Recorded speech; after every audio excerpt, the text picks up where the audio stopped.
नमस्कार, जोहार। आप देख रहे हैं झारखंड अपडेट और समय हो चुका है झारखंड के खबरों को जानने का और उनसे अपडेट होने का। उससे पहले आप ये नया चैनल झारखंड अपडेट को सब्सक्राइब नहीं किए हैं तो कर लें ताकि झारखंड की हर खबर आप तक पहुंचती रहे।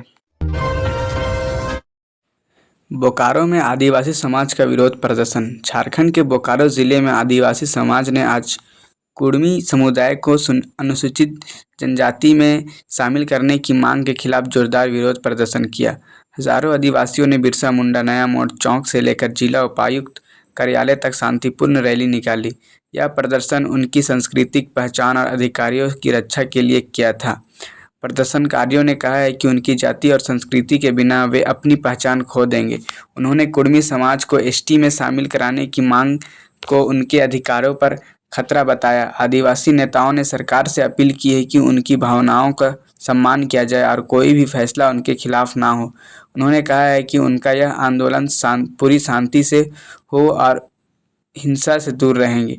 इस रैली में महिलाओं और बच्चों की भी बड़ी संख्या में भागीदारी रही है, जो दिखाता है कि यह मुद्दा समाज के हर वर्ग के लिए महत्वपूर्ण है। प्रदर्शन के दौरान उन्होंने बिरसा मुंडा प्रतिमा पर माल्यार्पण भी किया और अपनी ताकत का संदेश दिया। प्रशासन ने प्रदर्शन के दौरान सुरक्षा को पुख्ता इंतजाम किए थे। पुलिस ने प्रदर्शनकारियों के साथ बातचीत कर स्थिति को शांतिपूर्ण बनाए रखा। प्रशासन और प्रदर्शनकारियों के बीच संवाद जारी है ताकि आगे की इस तरह की राय ली जा सके। यह प्रदर्शन झारखंड की सामाजिक राजनीतिक स्थिति की जटिलता को दर्शाता है, जहां अलग अलग समुदाय अपनी अपनी पहचान और अधिकारियों की रक्षा के लिए सक्रिय है। सरकार के लिए चुनौती है कि वह सभी पक्षों की भावनाओं को समझकर न्यायपूर्ण समाधान निकालें। गिरिडीह में नक्सली दंपति का आत्मसमर्पण। झारखंड के गिरिडीह जिले में आज एक बड़ी सकारात्मक खबर आई है। जिले में सक्रिय नक्सली संगठन के एक दंपति ने पुलिस के सामने आत्मसमर्पण कर दिया। इस दंपति पर सरकार ने लगभग 1 करोड़ रुपए का इनाम भी रखा हुआ था। यह इस बात का संकेत है कि वे नक्सली संगठन में महत्वपूर्ण भूमिका निभाते हैं।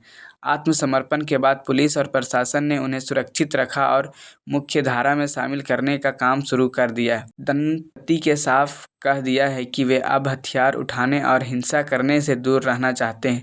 पुलिस ने बताया है कि यह कदम नक्सली समस्या के समाधान में मदद करेगा और अन्य नक्सलियों को भी प्रेरित करेगा। सरकार ने ऐसे आत्मसमर्पण करने वाले के लिए कई योजनाएं बनाई है। इन परियोजना में आर्थिक मदद, शिक्षा, रोजगार जैसे कई फायदे शामिल हैं ताकि वे अपनी जीवन को बेहतर बना सके। प्रशासन की कोशिश है कि आत्मसमर्पण नक्सलियों को समाज के सहमित करने में सफल हो। इस आत्मसमर्पण से इलाके में शांति बढ़ेगी और विकास के रास्ते खुलेंगे। कई वर्षों से नक्सली समस्या के कारण इलाके में परेशानी बनी हुई थी, जिसे खत्म करने के लिए यह एक बड़े कदम की तरह देखा जा रहा है। स्थानीय लोग भी इस खबर से खुश हैं और उम्मीद कर रहे हैं कि जल्दी क्षेत्र में विकास काम तेजी से शुरू होंगे। झारखंड कर्मचारी चयन आयोग की परीक्षा स्थगित। झारखंड कर्मचारी चयन आयोग जेएसएससी ने राज्य की तकनीकी विशिष्ट योग्यता धारी स्नातक स्तरीय संयुक्त प्रतियोगिता एग्जाम 2023 को स्थगित कर दिया है। यह परीक्षा 9 अक्टूबर 2025 से लेकर 16 अक्टूबर 2025 तक आयोजित होनी थी, लेकिन अचानक तकनीकी कारणों से चलते इस रोक दिया गया है। आयोग ने अभ्यर्थियों को यह जानकारी अपने आधिकारिक नोटिस के माध्यम से दी थी और कहा था कि परीक्षा की नई तिथि जल्दी घोषित की जाएगी। इस परीक्षा का इंतजार राज्य भर के लाखों छात्रों को भी था। सरकारी नौकरी पाने के लिए इसके लिए तैयारी कर रहे थे। परीक्षा स्थगित होने से अभ्यर्थियों को थोड़ी निराशा जरूरी है, लेकिन आयोग ने आश्वासन दिया है कि तकनीकी समस्या जल्द सुलझ जाएगी और परीक्षा सुचारू रूप से होगी। छात्रों ने अनुरोध किया है कि वह आयोग वेबसाइट पर समय पर अपडेट देते रहें और धैर्य बनाए रखें। इस तकनीकी समस्या का हर कोई विस्तार से विवरण नहीं दिया गया है, लेकिन इसे जरूरी माने हुए आयोग ने यह निर्णय लिया है ताकि परीक्षा निष्पक्ष और सही तरीके से हो सके। झारखंड की नौकरी की बहुत कठिन है, इसलिए छात्रों के लिए यह परीक्षा बहुत मायने रखती है।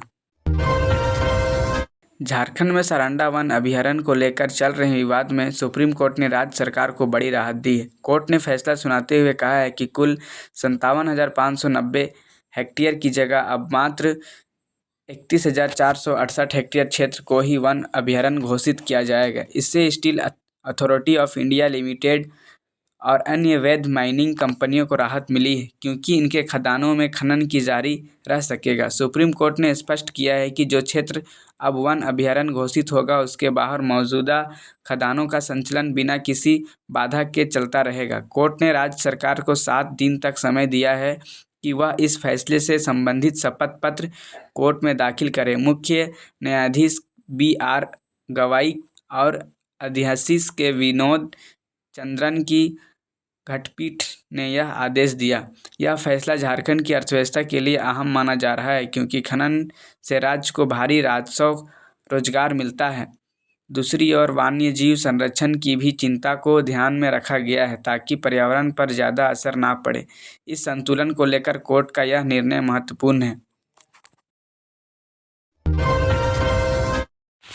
घाटशिला उपचुनाव को लेकर बड़ी सुरक्षा। झारखंड के घाटशिला विधानसभा क्षेत्र में आगामी उपचुनाव को लेकर सुरक्षा कड़ी कर दी गई है। चुनाव को शांतिपूर्ण और निष्पक्ष तरीके से संपन्न कराने के लिए पुलिस प्रशासन ने कई महत्वपूर्ण कदम उठाए हैं। बहरागोड़ा सीमा पर वाहनों की सघन जांच शुरू कर दी गई है, ताकि कोई भी अवैध हथियार, मादक पदार्थ या फर्जी दस्तावेज लेकर राज्य में प्रवेश ना कर सके। इस क्षेत्र में अस्थायी चेक पोस्ट बनाए गए हैं, जो पूरे इलाके में निगरानी रखेगी।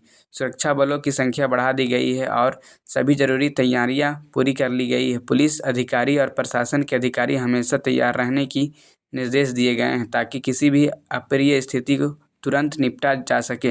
राजनीतिक दल भी चुनाव तैयारी में लगे हुए हैं और विभिन्न क्षेत्रीय मुद्दों पर अपनी अपनी रणनीति बना रहे हैं। चुनाव में बढ़ती गतिविधियों के कारण प्रशासन ने विशेष सतर्कता बढ़ाई है, ताकि किसी भी तरह की हिंसा या अर्थव्यवस्था ना हो। स्थानीय लोगों ने प्रशासन के इन कदमों को सराहा है और वे भी चाहते हैं कि चुनाव शांतिपूर्ण तरीके से हो। उन्होंने कहा है कि वे अपने मताधिकार का उपयोग सही तरीके से करेंगे और झारखंड को लोकतंत्र की मजबूत जड़ें रखेंगे। साथ ही चुनाव संबंधित